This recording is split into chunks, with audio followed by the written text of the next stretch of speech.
Continue चालू असते आणि हे जे करंट तयार करत राहते हृदय, ह्या करंटला आपण इलेक्ट्रोकार्डिओग्राम म्हणतात. हे जे मोजमाप त्याच्यामध्ये येईल त्याचं करंट, त्याला इलेक्ट्रोकार्डिओग्राम म्हणायचं. लक्षात आलं का?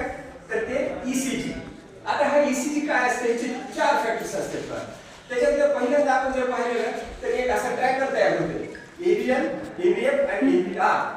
तर ह्याच्यामध्ये हृदयाला जे 4 चेंबर्स असतात, 2 ॲट्रिया आणि 2 व्हेंट्रिकल.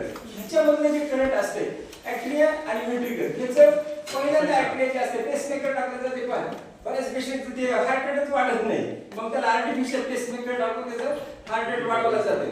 तर अशा याच्यामध्ये काय असतं, जे ॲट्रिया असते वरचे जे 2 चेंबर आहेत ते हार्ट शेपमध्ये जे असतं ना, असं तर पाहिजे हृदय हे असं हृदय, हे वरचे 2 ॲट्रिया आणि हे खालचे 2 व्हेंट्रिकल. इकडे सगळी इम्प्युअर ब्लड आणि इकडे प्युअर ब्लड असते.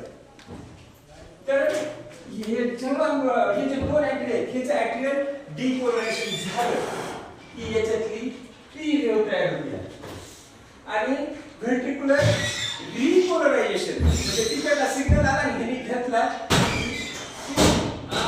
यस हे कॉम्प्लेक्स तयार होते. लक्षात आलं का?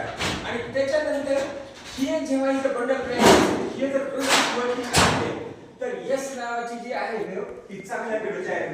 म्हणजे आपण पण दाखवतो ही प्लेन, ही पी, त्याच्यानंतर ही खाली क्यू, त्याच्यानंतर ही वरचा कॉम्प्लेक्स तयार झालेला आहे आर, हे खाली यस आणि इथं पुढे ही टी वेव्ह असते. लक्षात आलं का?